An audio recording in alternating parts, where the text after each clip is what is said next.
What's going on, guys? Andrew here with Friffy Films, and today we're going to talk about cheap green screen kits. Let's check it out right now!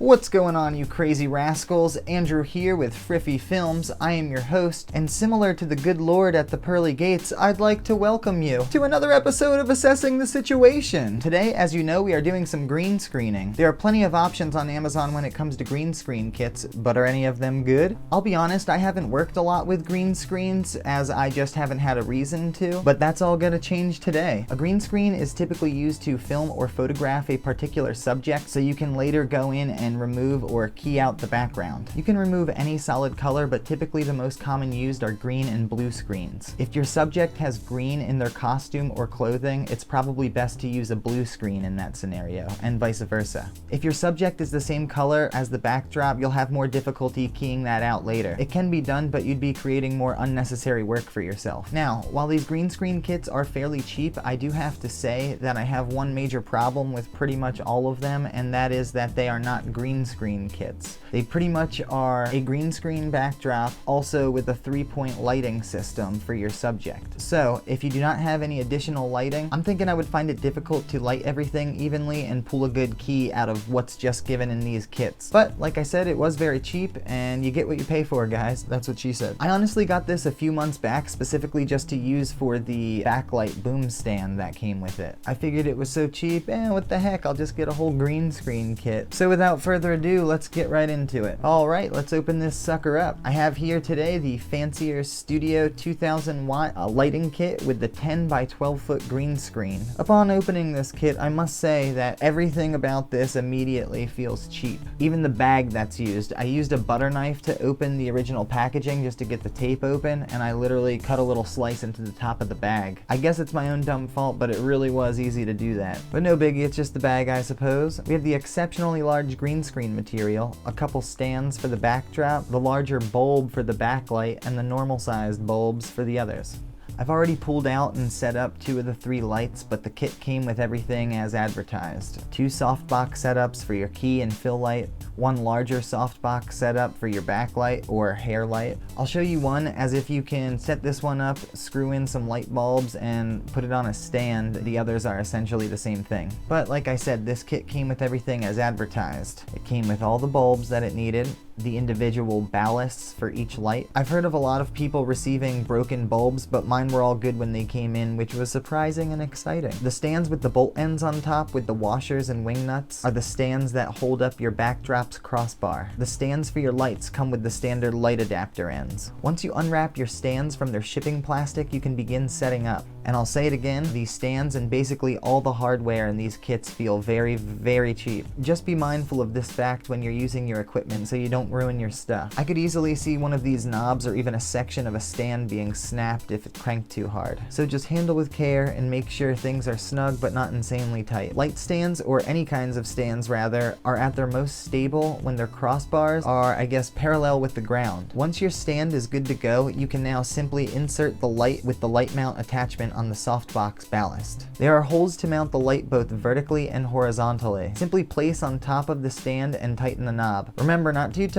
You can also loosen and adjust the top knob on the light mount so you can tilt your light in any desired direction. Plug in the power cable, flip the switches, and you're in business. Okay, now let's put one of these softboxes together, shall we? You'll find in the kit that each softbox setup comes with 2 layers of diffusion. I would use both because the bulbs are pretty strong and they really kind of shine through pretty harsh without that second layer. Plus, you really want nice, even diffused lighting if you're going to be lighting the green screen with these. Hot spots are no bueno. The material of the box on the softbox is probably the highest quality item in this kit, and I say that with quotations because even so, it still doesn't really feel premium. Inside the light bag, you'll find your flexible metal rods. You'll need these to put your light together. You'll also need a ballast. Each ballast is covered with holes along the perimeter. These will be used as guides where you will then insert the metal rods. This part is a little tricky, but just take your time, one at a time, and you got this, man. In each corner of the softbox, there's a small black sewn piece of Velcro. There should be a hole right underneath the Velcro portion where you will need to insert each of the 4 rods. That's what she said. Sort of hard to find at first, but it's there. Continue this same step for the remaining rods. Once the rods are inserted, you are now ready to introduce the ballast into the mix. While trying to keep the ballast in the direction you want it to be in relationship to the light, now direct each of the 4 rods into its corresponding hole. They should fit fairly snug. And as you pop each one in, the softbox should get a little tighter and tighter until it all sort of holds itself open and together. There are some Velcro strips along the ballast side of the softbox. Be sure to press and close firmly to reduce spill from the back of your light. Now we're cooking with gas. Before putting the diffusion in, let's put in some light bulbs. Unbox and unfoam your bulbs, if you know what I mean. I don't know why I said that, I just meant take the light bulb out of the foam. Righty-tighty, lefty-loosey, y'all. And remember, snug but not insanely tight. Next is your 2 layers of diffusion. The first is attached on the inside of the softbox. On the 4 corners of the box, there are small white strips of Velcro. Attach each Velcro strip with the metal rod being caught in between the 2 sides, and it should be held up like this. And the next one is even easier as it sort of comes inside out, ready to be Velcroed and flipped around. There is a black strip of Velcro in the center of each side of the box. Simply press down and unfold the diffuser right side out, and now you should have a light. This will mount in the same way as the others, and you'll have the option to mount it either horizontally or vertically. Oh, and let's not forget about the backlight. This basically goes together the same exact way, with the exception that the ballast is a little different and it only has 1 giant-sized light bulb. I did, however, want to show you the boom arm, which seriously is the main reason why I even got this kit in the first place. Unfortunately though, you get what you pay for, like I said, and it feels very, very cheap.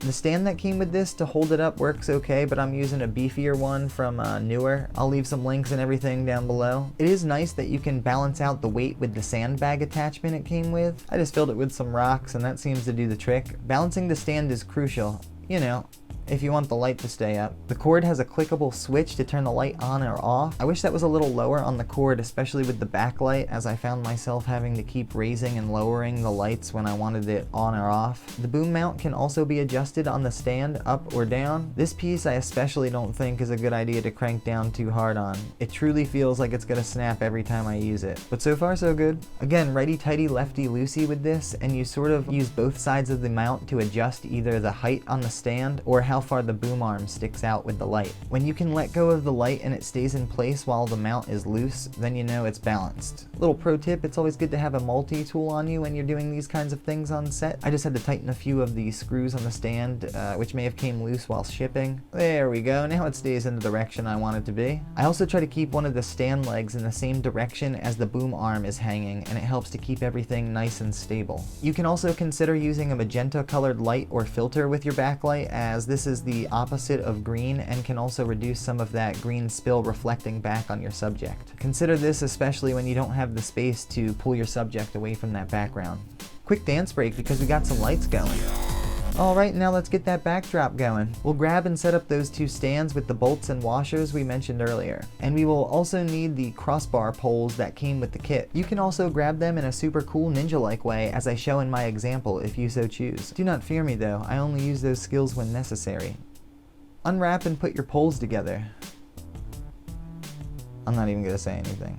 This came with 4 poles to be able to put across, but I am short on space here, so I'm just going to use 3 of them. This kit is surprisingly way bigger than I thought, but that's a good thing if you ask me. It's probably easier with 2 people, but if you're by yourself, you can certainly make it happen as well. Unscrew the wing nut and 1 washer and attach one end of the pole to one stand. Tighten down firmly, but not crazy tight. Then I just use the other stand to sort of hold it up for me for a minute. And before I forget, I always hear about people's kits becoming very dirty, so why don't we just throw a little drop cloth or something down first so we don't ruin it on our first try here. I know this won't help with dirty feet on top, but at least it's safe from this gross floor. Whoa, I almost got you there with that surprise sneak attack. You gotta watch out for those guys. I can't stress it enough. Gotta watch out for those. Okay, that's enough drop cloth. And now for the main event, the actual green screen. You're gonna want to unwrap and unfold your material. Again, this thing was way bigger than anticipated, which was awesome. When you sort of get unfolded and organized, you're going to find the top with the sewn loop that's going to slide over the crossbar pole. Then just take your time and shimmy and slide that sucker on the pole. I say take your time because even the green screen material feels very cheap. It feels as if one wrong pull you could tear the whole thing. So this is why I'm sort of going slowly and using my other hand to guide the material. Other than that, I suppose it's similar to putting a shower curtain on a rod. If you have experience, Doing that. When the green screen is all the way on, attach the other end of the crossbar to the other stand with the wing nut. Again, there's one more section of the crossbar I'm not using here, so my material may be a little more scrunched. If you're by yourself, start to raise up each stand on each side a little bit at a time until you've reached your desired height. With two people, it's a lot easier to sort of raise them both up simultaneously. Then you'll want to smooth out your material. This is also long enough so it carries onto the ground, so you may need to spread and push back material so there are as little wrinkles as possible. That's the main point. Make sure it's not pulling down tight on the stands when it's being stepped on. Looking pretty good so far. Adding more light will fill in some of the wrinkles, but I think we're gonna need some clips to pull this sucker tighter. These are 99 cents at Home Depot, maybe even cheaper somewhere online. Again, I'll try to put some links and everything below for you folks. But these things are great multi-purpose little tools. They're metal and they're nice and strong, so let's just add a few on each side and try to smooth out some of those wrinkles. It really helps to use one hand in the back to pull the cloth tight while the other hand clips it down. I'm putting 4 on each side. That seems to be good enough, but I'll leave that up to your discretion. Definitely already starting to look better, and just keep adjusting until you're happy. This is just for this demonstration, so I'm not too crazy concerned about it. If you have the time and the space, definitely take the time to perfect your setup. Now I'm just gonna sort of eyeball and adjust the lights. I'm trying to get the screen evenly lit. I'm trying to hide wrinkles, and I'm also looking for hot spots so we can make those less apparent and less harsh. I hear there's a cool app called Green Screener. I haven't used it yet, but I'm definitely gonna try it soon. You can get it on the App Store. It's about 10 bucks. I hear it just makes it easy to identify things like hot spots and uneven lighting. Definitely gonna have to mess with that soon, and who knows, maybe we'll do a quick tip on it or something. You've probably heard the one consistent thing about lighting for green screen, and that is that you have to have 2 lighting zones. One zone specifically to light your green screen, and the other zone is specifically to light your subject. So the first thing to do once your green screen is well lit is to step in and see what you got so far. Try not to place the subject directly in front of the green screen, as it will cast unwanted shadows onto the backdrop, as well as get a lot of that green spill reflecting back on your subject. If you're still getting shadows, try to raise your lights a little bit above your subject. That should bring your shadows down a little further. It's best to have your subject step a little bit away from your screen, and in doing so you will see that that doesn't give you much light left with just the tools that are given in this kit. That may be cool if you're going for a dark, ominous shot with similar matching light, but I'm thinking we need to add a little light. Literally, even just one strategically placed light can give you enough of what you need to light up your talent. So here's the setup with just the lights that came with the kit. As suspected, it doesn't seem to be enough for the subject and the green screen, so I added some lights. I added 1 key light in front of me and 2 softboxes sort of above the ones that the kit came with. I use them on the sides to sort of get the green screen and illuminate me a little at the same time. Some people talk about using a steamer to get wrinkles out, but I find if you pull the material tight enough and use enough light, it really doesn't seem to be an issue. And now you should be able to visit space, visit the pyramids, Paris, or perhaps even find a Blue's Clue in the comfort of your own home.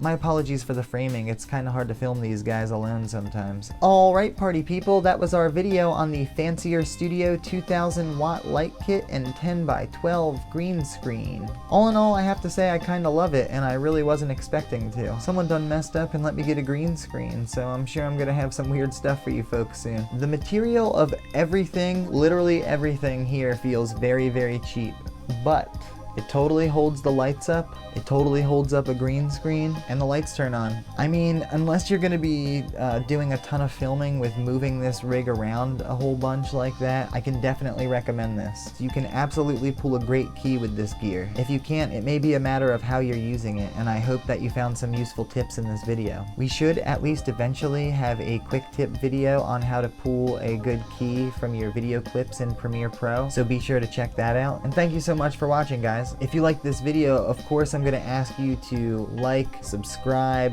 follow us on Instagram, of course go down in the comments below and tell us what you want to see, all that good stuff. But it really does help support the channel, and we really do love to at least try to help you guys. And until next time, remember, don't be sad, because sad backwards is das, and that's not good. Well, see you later.